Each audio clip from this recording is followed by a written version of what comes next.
For lecture 2 on chapter 1 of history, grade 10 CBSE book, The Rise of Nationalism in Europe. In lecture 1, we talked about the introduction part, the rise of nationalism in Europe. This painting actually depicts it very nicely, that America and all the countries of Europe, they are going towards nationalism, basically liberating themselves and towards democracy and forming social republics. Then we talked about the French Revolution, where they've abolished monarchy, and a group of citizens came to rule the country. They formed the National Assembly and the Estates General, which was the body under the monarch. It was removed, and in its place the National Assembly came, which was formed by the citizens of France. And they talked about liberty, everyone having equal rights. And we also saw Napoleon Bonaparte and his campaign across Europe. Yes, how he took his idea of nationalism to other parts of Europe, but gradually lost popularity. Yes, because people realized that when France is coming with their idea of nationalism to their countries, he is not only liberating them from monarchies in their own countries like Germany, Austria, Hungary, and all these places, but they have to pay heavy taxation and censorship, and they have to join French armies so that they can win other parts of Europe as well. So for more details on the first part, please, if you guys haven't watched it, go watch part 1. Yes. So, because we're going to be starting from part 2 now, So part 2, the making of nationalism in Europe. So here is how, so after France, let us see how nationalism spread in Europe, other parts of Europe. So if you look at the map of the mid 18th century Europe, you will find that there were no nation states. They were all territories. They were ruled by, they were not very well defined territories, and they were ruled by the monarchs. So what we know today of Germany, Italy, and Switzerland were divided into kingdoms, or duchies and cantons, whose rulers had their autonomous territories. Eastern and Central Europe were under autocratic monarchies. So cantons, they were smaller, areas. A duch is the head of a duke. So a basically, duke, duchies were places that were ruled by like dukes and duchesses. Yes. And then kingdoms, obviously kings. So basically what it's trying to say here is that they weren't well-defined countries like Italy or Germany or Switzerland that we know today. It was more like the territory of, say, like some random king, and then another king, and then a Dutch or duchess, or like they were divided. They weren't unified under like weird Germany or whatever. They were a bunch of broken up territories. Okay. And they did not see themselves as sharing a collective identity or a common culture. Exactly. So because they were small territories, there was no feeling of nationalism as such amongst them. Unification, and often they had different languages, different ethnic groups, and different dialects.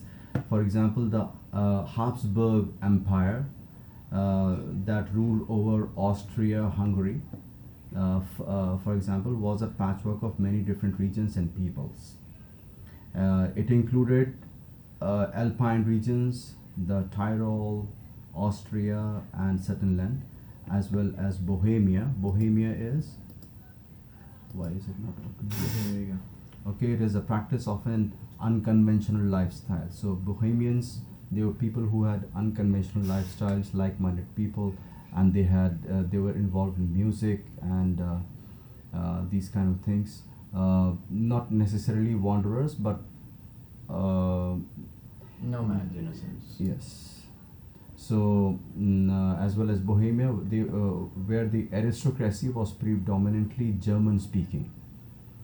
It also included Italian speaking provinces of Lombardy and Venetia. So, Lombardy, as you can see, is Italian speaking, it's a part of Italy. Yep. In Hungary, half the population spoke Magyar, while other half spoke a variety of dialects. In Galicia, the aristocracy spoke Polish.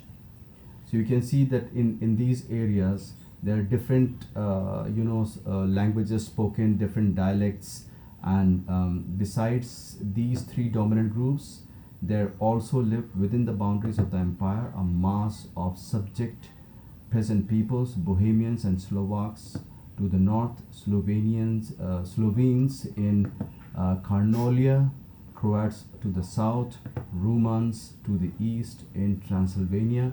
Transylvania is Romania. Romania. Right. Okay, so the difference did not easily promote a sense of political unity, and only tie binding these diverse groups together was a common allegiance to the emperor. Yeah. So on their own they were not so united, but there was a common emperor for this Habsburg Empire, which was ruled over Austria-Hungary, and so these people, somehow were held together. There was no feeling of nationalism. So how did nationalism and the idea of nation-state emerge in Europe? So the aristocracy and the new middle class. So aristocracy and the new middle class, basically it talks about how the middle class got fed up of the economic hardships, and we'll see how they took over power and they overthrew aristocracy. So socially and politically, a landed aristocracy was the dominant class on the continent. The members of this class were united by a common way of life that cut across regional divisions. So they had a common way of life. They owned estates in the countryside and also townhouses. They spoke French for purposes of diplomacy and high society. So these were basically the aristocratic class, and their families were often connected by ties of marriage. This powerful aristocracy was, however, numerically a small group. So these aristocrats who were speaking French and were moving in high societies, and they were getting married amongst themselves. So they were small in number. The numbers were small of these people, aristocrats, and the majority of the population was peasantry. They were peasants and farmers. To the west, the bulk of the land was farmed by tenants and small owners. Yeah. While in Eastern and Central Europe, the pattern of landholding was characterized by vast estates which were cultivated by serfs. Now serfs, who are serfs? The agricultural labor. Bound by feudal system, who was tied to working on his lord's estate. Like we explained in part 1, they were given land to cultivate and had to give the cultivated crops on that land to the lord and work for his fields for him.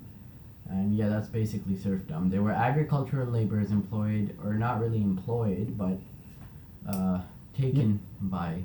Yeah, those people were working on their land, and they were cultivating crops, and they were like basically slaves. They weren't paid for doing it, so Yeah.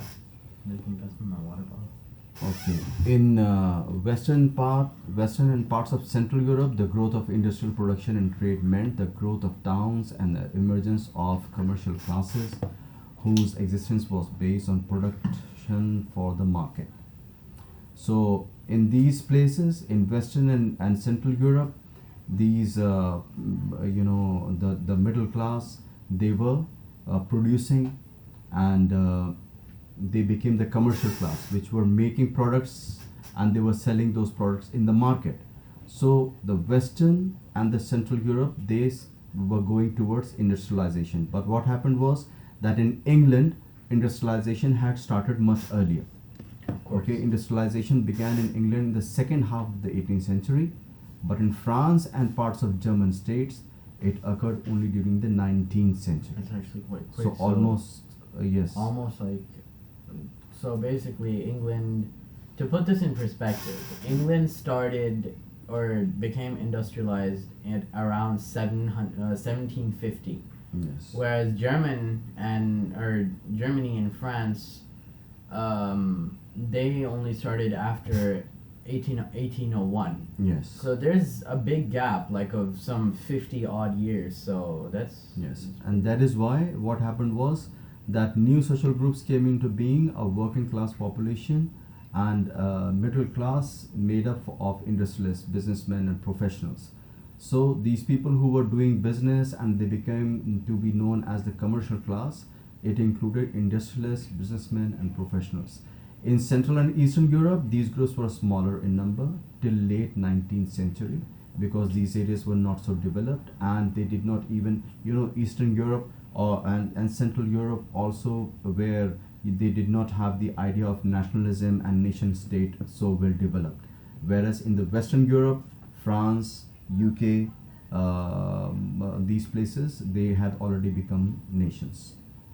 So it was among the educated liberal middle classes that ideas of national unity following the abolition of aristocratic privileges gained popularity.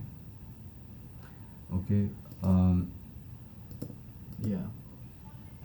So the educated liberal middle classes, they started with the idea of national unity, and which led to the abolition of aristocratic privileges and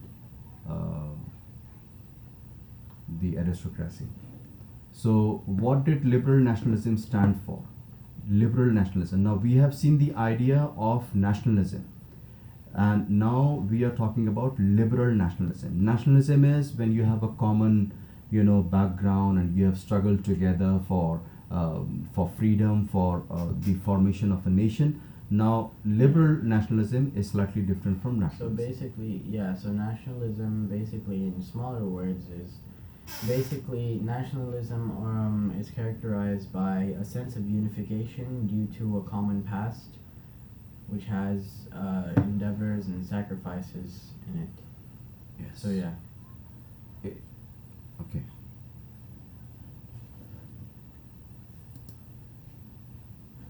Hey. What? Oh, okay. Here we go. So just a minute. How can I make it bigger? Yeah. Okay.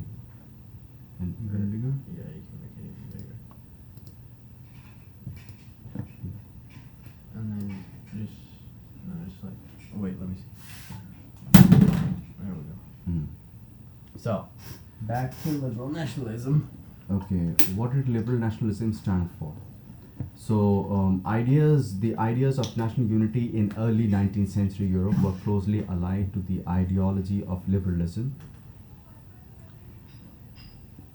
Okay, what is liberalism? It is a Latin word which comes from the Latin word liber, which means free. For the new middle class, liberalism stood for freedom for the individual and equality of all before the law. So freedom of the individual and equality of all before the law. And politically, it emphasized the concept of government by consent. Yeah. Since the French Revolution, liberalism had stood for the end of autocracy and cleric privileges, a constitution and representative government through parliament. 19th century liberals also stressed the inviolability of private property. Yeah.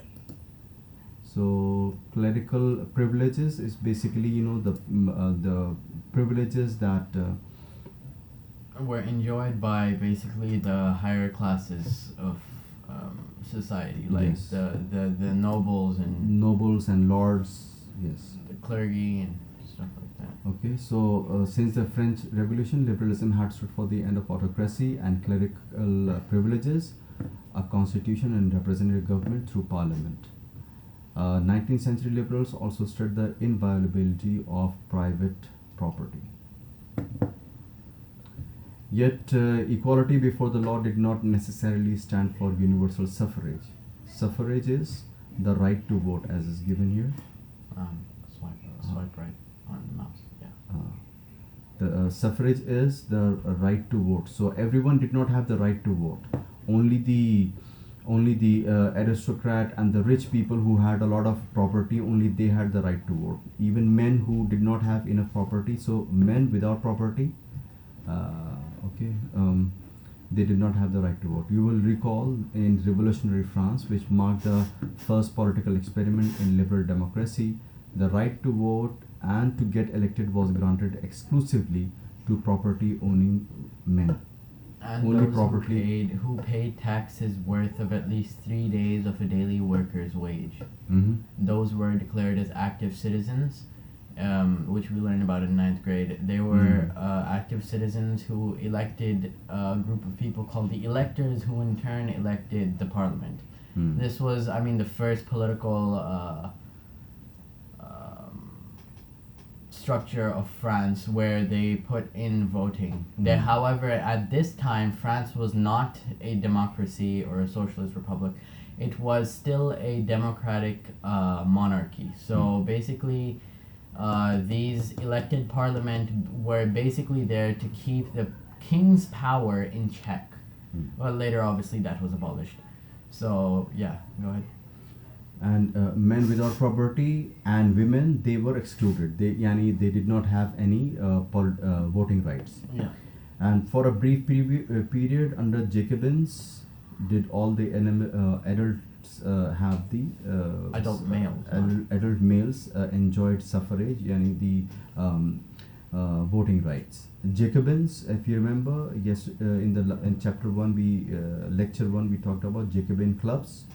Right, Jacobin clubs. These were the clubs that came up during the French Revolution, and they supported the French idea of nationalism.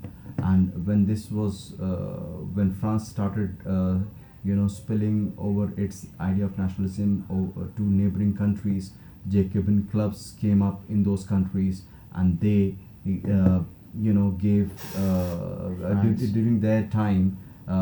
All the adult males had the right to vote. Yeah, so this also refers to during the brief period of the rule of Maximilien Robespierre, he was leader of the original Jacobin club that was responsible for the French Revolution. So under his rule, all adult males enjoyed universal or suffrage. Suffrage. Yeah, they enjoyed suffrage. Yes, and the Napoleonic Code were back to limited suffrage and reduced women to the status of a minor, subject to the authority of father and husbands, which means that women, they were considered minors, and whatever they were basically dependent on their fathers and husbands. Again, another reference here is that during the French Revolution, and I think a little bit before as well, one of the main ideas was what they said was women were originally in the monarchy. They did not really have many rights. Even less than the men. Their fathers arranged marriages for them, and they didn't really have any consent and say. So during the revolution, there were many changes for the women. They were allowed to get education. The divorce with their husbands was made legal. And one last thing, I just want to add one last thing. And they couldn't go into marriages without consent. So they had authority as well. So Napoleon kind of abolished that and went back to putting them into minor, so, yeah. Go ahead. So throughout the 19th and early 20th centuries, women and non-property men organized opposition movements demanding equal political rights. Equal political rights like right to vote was one of them. Then in the economic sphere, the idea of economic nationalism also came up, as we will see here. In the economic sphere, liberalism stood for freedom of markets and abolition of state-imposed restrictions on the movement of goods and capital. So, when it came to economy, liberalism meant no restrictions for movement of goods and services and capital between nations, between borders. So during the 19th century, this was strong. This was a strong demand for the emerging middle classes. Let us take the example of the German-speaking regions in the first half of the 19th century. Napoleon's administrative measures had what happened to this? It just stuck. Okay. I don't exactly know. I don't see why it's not. Wait, I think we might have to. Wait. So yeah. You know what? What? I don't know if this is really helping.